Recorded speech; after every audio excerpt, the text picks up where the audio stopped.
Ecotourism is on a roll in Sichuan. Over 50,000 tourists visit the Wolong Nature Reserve every year. They come to enjoy giant pandas in their natural habitat and contribute significantly to the local economy. Today, the new arrivals are a big hit.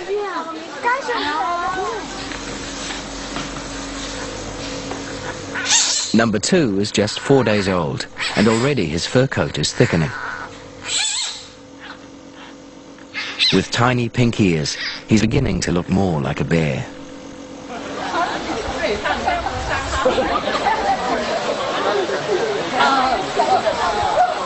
While giant pandas may be the world's best-loved bears, the irony is that we humans are their greatest threat. In the last 300 years, China's rapidly expanding human population has pushed the giant pandas back into 6 remote mountain locations. Worse still, many subpopulations are isolated from one another, so there's a growing danger of inbreeding amongst wild pandas.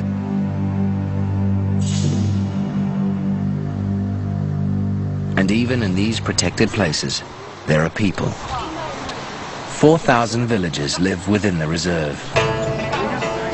Descended from Tibetan, Chang, Hui and Han ethnic groups, they've lived here for generations. Like the pandas, they too rely on this land for their survival. The challenge for Wolong is to find a way for people and pandas to coexist within the reserve.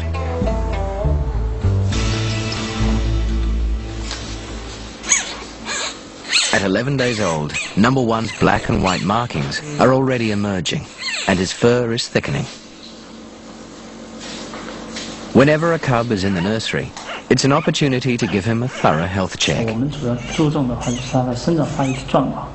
I'll pay attention to the change in their cry, body color, body hair, bone growth, and weight. I'll observe whether they have enough energy or not.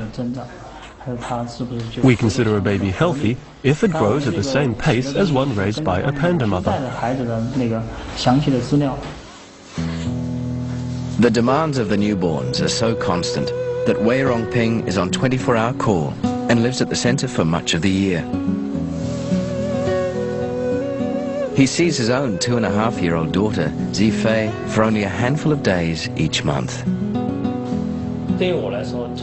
From my point of view, working with pandas, I need to spend a lot more time communicating with the animals so that I can understand them better. I spend much more time with panda babies than with my own daughter. For the first 3 weeks, Ershao cuddles the baby in her care constantly to keep it warm. Mothers in the wild rarely leave their dens at this critical time, and can go without food and water for up to 3 weeks. But at the center, food is always on hand. Plenty of food means that Ershao remains strong and tips the balance in favor of the twin survival.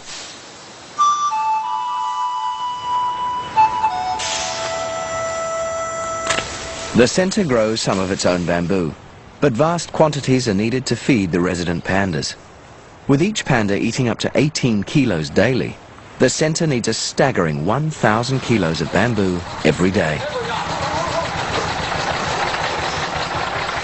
A group of local farmers is also employed to harvest umbrella and sweet bamboo and bring it up the mountain to the center.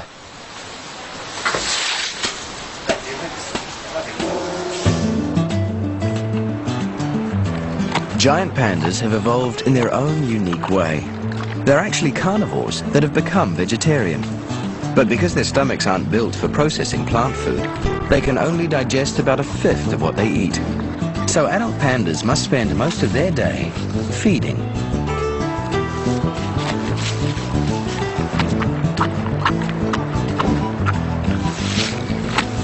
Although not designed as vegetarians, pandas have adapted to their diet in a number of clever ways. They've developed broad, flat molar teeth and massive jaw muscles ideal for crunching bamboo. But the most clever adaptation lies in the giant panda's paws. Pandas can pick up and hold things. They've evolved their own version of an opposable thumb. It's actually an elongated wrist bone which works in conjunction with the fingers to grasp and hold on to bamboo stems. That's why pandas can feed in their characteristic sitting pose.